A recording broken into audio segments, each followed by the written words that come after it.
But mechanical and technical faults can happen at any time. And nothing can truly prepare you for when something does go wrong.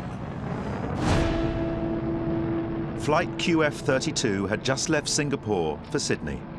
4 minutes after takeoff, its number 2 engine exploded. Highly flammable aircraft fuel poured out of the wing. Derwin and Carolyn from South Wales were visiting their daughter in Australia. And Steve and Natalie were heading on a dream holiday with their 1-year-old son. We kind of immediately thought there was something wrong, and we could see 3 holes actually in the wing, and we could see fuel coming out the back of one of the engines. So I was sat in the seat next to the engine, and I could see the ruins of the engine. All 469 passengers and crew were now on board the ultimate flight from hell. From the movement of the stewards running around and looking quite worried, we knew that something was up. As well as leaking fuel, the explosion had caused shards of metal to slice through the wing. Over the PA system, the captain spoke the words no passenger ever wants to hear. Had 35 years of flying experience, and this is the first time we've had an engine fail like this. That captain was Richard de Crepigny. While terrified passengers looked out of the windows in horror, he was in charge in the cockpit, where the problems were far greater than an engine failure. Pieces of shrapnel went through the belly and took out about, all up about 650 wires. There were no engines operating normally. We had 6 out of 8 hydraulic pumps off. We lost more than half of our electrics. We lost 60% of our brakes. Pressurization, pneumatics, hydraulics.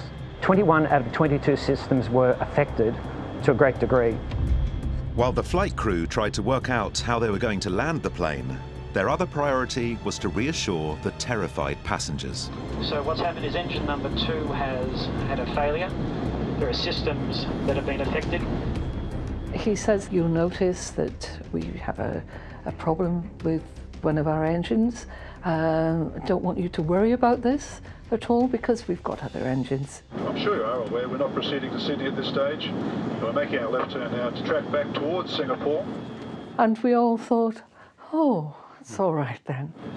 We're going to have to hold for some time whilst we do lighten our load by dumping some fuel and a number of checklists we have to perform. With no fully working engines, the plane came in to make its emergency landing. But it was still carrying too much fuel, putting it well above its maximum landing weight of 386 tons. This meant the plane would take a lot longer to stop and only just had enough runway to land on. All these factors took our landing distance up from 1,800 metres to 3,900 metres on a 4,000 metre runway. We had 100 metres left. I was very worried we might lose control of the aircraft coming into land. And for the passengers, panic was setting in. When we were coming into land, I was actually very nervous. And obviously we were thinking of our family back home and hoping that we were going to be able to see them again. I reached out to hold Carrie's hand as we were going, and I thought it was the most sensible thing to do in case something went wrong, and at least we could go up together. Down. Or down. Incredibly, the aircraft touched down safely. But the emergency was far from over. Fuel was pouring out of the wings, and we had 4 tons of fuel sitting around the bottom of the aeroplane with hot brakes in the vicinity. So there were plenty of risks. My immediate thought was, well, one spark and we're cinders. That's it. We're going to go up, and we knew it. If this is how it ends, so be it. The plane was in danger of exploding into a fireball. We were surrounded by 8 fire trucks that then put water over the hot brakes and foam over the leaking fuel on the runway. Eventually, the fuel spill was brought under control. The passengers finally knew they were safe. The fact that we survived at all was nothing short of miraculous. We had no idea of the dire trouble that we were in when we were airborne.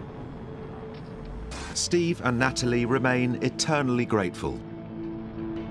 Well, my message for the captain would be thank you very much for landing us safely. But the captain says the credit isn't all his. I am immensely proud of the teams on board the aircraft and off the aircraft.